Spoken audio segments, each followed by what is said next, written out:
large organizations, whether they're technology companies or government bureaucracies or other kinds of companies, large organizations have a logic all their own. They are vast bureaucracies. Indeed. Yep. And so the only way you can change the direction of a vast organization is to be systematic and systemic about it. What I mean is it is a systems effort that involves strategy, goal setting, how you structure the organization, what processes you put in place to guide people's work and their behavior, how do you measure and reward progress, how do you celebrate that progress, what's the culture, what's the leadership behavior, all of those things together are what I would call the leadership system. But it requires a systematic approach carried out over many months and many years, not a flash in the pan and one big communications rally and we're all off to the races. How do you plan for a cultural revolution? So a big merger requires a change in culture. Absolutely. It doesn't happen overnight. So perhaps you can talk a little more around the cultural challenges. Well, cultural change doesn't happen overnight, and it doesn't happen by accident or by serendipity. Right. In other words, you have to plan for it, just as you would plan for rolling out a new product. So what does that mean? That means you have to have a very clear sense of what you're trying to create, and you have to have a very clear action plan for how you're going to get from where you are to where you want to be. In the case of the Compaq merger, we went through a process called cultural due diligence. You know, you go through technical due diligence, you go through financial due diligence, we went through cultural due diligence. And what that meant was we identified what were the key differences between these two cultures, what were the similarities that we could build upon. Turns out the values people wanted the company to represent were a source of commonality and provided a foundation. And there were some key differences. And we said, you know, those differences are things we're not going to paper over. We're not going to pretend they don't exist.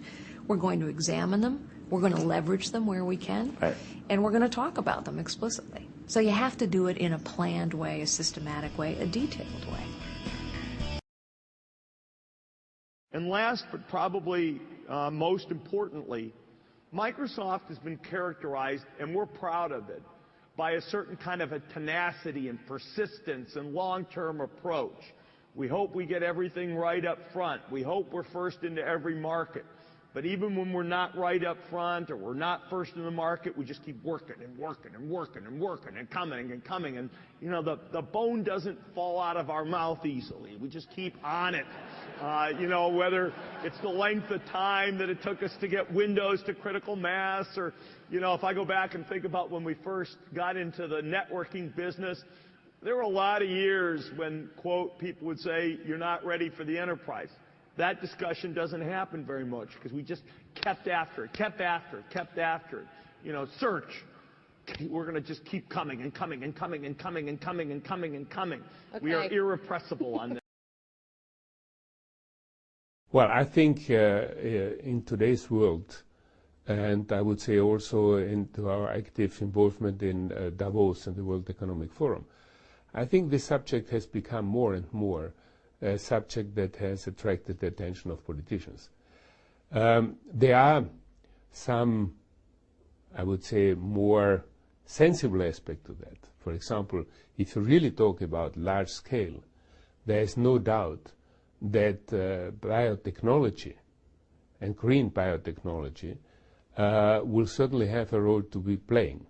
Now, we all know that this is something that for the European consumer is not the first priority, to say the least. But I think very clearly, if you're talking to the Chinese government, if you're talking to the Indian government, if you're talking to the South African government, the utilization of new technologies is something that will be helping. I think we can assure the food supply if we are tackling the water issue for many, many years. The new factor that is coming in, which complicates life a little bit, is this attractiveness for politicians of the biofuel. Because now we are going to use, and we will need, enormous amount of food crops, which basically is going to be used for substituting of petrol. And depending which crop you're using, but if I take the maize, which is the one that is being used, corn, which is being used in the United States, you need 4,650 liters of water to produce 1 liter of ethanol. And I think if you look at the water scarcity, I think, frankly speaking, that this is not a sustainable proposition. And when you add to that the air pollution of all biofuels is higher than the one of petrol, I think we will still have to go over our books to see whether this is really the long-term solution for us to find fuel for the future. So this aspect is distorting completely the water balance that we can establish.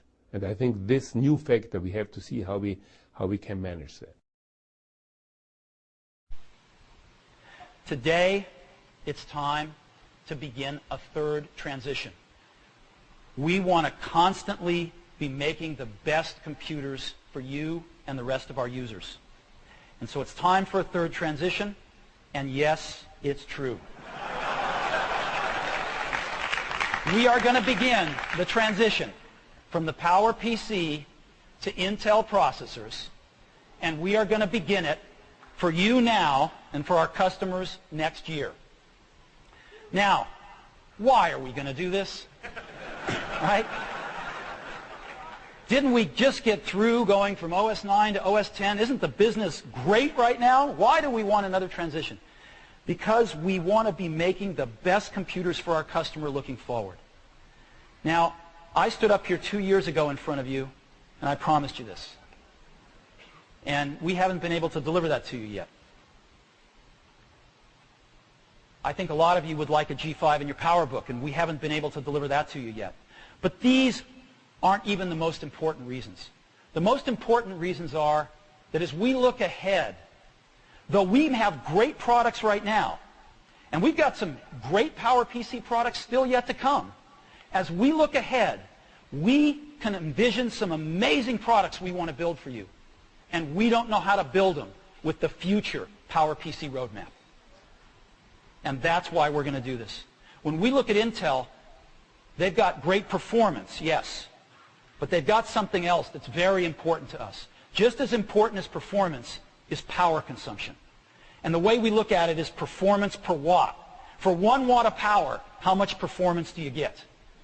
And when we look at the future roadmaps projected out mid-2006 and beyond, what we see is the PowerPC gives us sort of 15 units of performance per watt. But the Intel roadmap in the future gives us 70. And so this tells us what we have to do. Our generation has inherited an incredibly beautiful world from our parents and they from their parents. And it's really in our hands whether our children and their children inherit the same world. And we must not be the generation responsible for irreversibly damaging the environment. We must hand it over to our children in as near pristine a condition as we were lent it from our parents. To achieve that, we just have to, I'm sorry, seeing a wonderful lady from Nigeria here, but we have to wean ourselves off our dependence on coal and fossil fuels. Our generation has the knowledge, it has the financial resources, and as importantly, it has the willpower to do so. And we're very pleased today to be making a commitment to invest 100% of all future proceeds to the Virgin Group from our transportation interests, both our train businesses and our airline businesses, into tackling global warming for an estimated...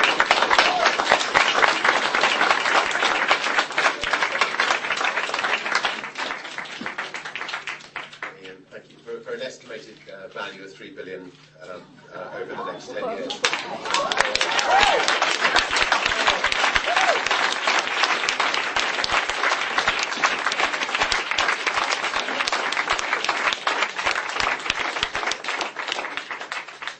Hopefully this contribution will help in a small way our children experience our beautiful world and encourage others to also do what they can. And I'd just like to thank President Clinton for enabling me to make this commitment today. Thank you.